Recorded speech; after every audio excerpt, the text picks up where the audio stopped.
पुलकेशी नगर के एमएलए अखंड श्रीनिवास मूर्ति ने पुलकेशी नगर के वार्ड नंबर 48 के फुटबॉल ग्राउंड के पीछे वाले इलाके में सैनिटरी लाइन और वाटर लाइन की शिकायतों के बाद यहां पहुंचकर मुआयना किया। इंस्पेक्शन के बाद मुकामी अफसरान को बुलाकर इस ताल्लुक से मरम्मत करने और नए तर्ज पर बनाने के लिए उन्होंने ऑर्डर दिए। साथ ही मुनेश्वरी नगर के Shivraj road, SR block, Manik साहब रोड, दुबई लेआउट में सैनिटरी लाइन और वाटर लाइन की काम का आगाज शुरू हो रहा है। इन्होंने ऐलान किया कि जल्द से जल्द यह काम को मुकम्मल कर लिया जाएगा। पुलकेशी नगर के मुख्तलिफ इलाकों में डेवलपमेंट के काम चल रहे हैं, जहां पर मुख्तलिफ इलाकों में पहुंचकर अखंड श्रीनिवास मूर्ति ने जायज़ा लेकर इस काम को जल्द से जल्द करने का ऐलान किया।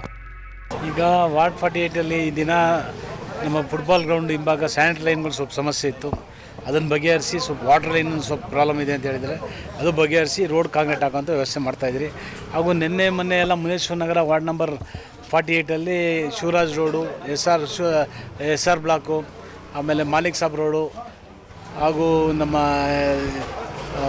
ದುಬೈ ಲೇಔಟು ಇವೆಲ್ಲ ಇನ್ಸ್ಪೆಕ್ಷನ್ ಮಾಡಿ ಎಲ್ಲ ಕಡೆಯೂ ಸ್ಯಾನಿಟರಿ ಲೈನು ವಾಟರ್ ಲೈನ್ ಹಾಕುವಂಥ ವ್ಯವಸ್ಥೆ ಮಾಡ್ತಾಯಿದ್ರಿ। ಯಾವ ರಸ್ತೆಗಳು ಹಾಕುವಂಥ ವ್ಯವಸ್ಥೆ ಮಾಡ್ತಾಯಿದ್ರಿ। ಏನೇ ಸಮಸ್ಯೆ ಇದ್ದರೆ ನಾವು ಬಗೆಹರಿಸಿ ಲೈಟ್ಗಳು ಹೋಗಿರೋ ಕಡೆ ಲೈಟ್ಗಳು ಹಾಕಿ ಹಾಗೂ ಪೆರಿಯರ್ ನಗರದಲ್ಲಿ ಇನ್ಸ್ಪೆಕ್ಷನ್ ಮಾಡಿ ಎಲ್ಲ ಕ್ಲಿಯರ್ ಮಾಡ್ತಾಯಿದ್ರಿ। ಈಗ ಆಲ್ರೆಡಿ ನಾನು BWSP ಚೇರ್ಮನ್ ಹತ್ರ ಮಾತಾಡಿದ್ದೀನಿ। ನೆಕ್ಸ್ಟ್ ವೀಕ್ ಒಂದು ಮೀಟಿಂಗ್ ಫಿಕ್ಸ್ ಮಾಡ್ತಾಯಿದ್ದೀನಿ ನಮ್ಮ ಕ್ಷೇತ್ರಕ್ಕೋಸ್ಕರನೇ ನೀರಿನ ಸಮಸ್ಯೆ ಬಗೆಹರಿಸೋಕ್ಕೆ। ಅದು AWE ಅವ್ರನ್ನ ಹಾಗೂ ಎಕ್ಸಿಕ್ಯೂಟಿವ್ ಇಂಜಿನಿಯರ್ಸು ವಾಲ್ಮ್ಯಾನ್ಗಳೆಲ್ಲ ಕರೆಸಿ ಒಂದು ಮೀಟಿಂಗ್ ಮಾಡಿ ಆದಷ್ಟು ಬೇಗ ನೀರಿನ ಬಗೆಹರಿಸೋ ವ್ಯವಸ್ಥೆ ಮಾಡ್ತೀನಿ।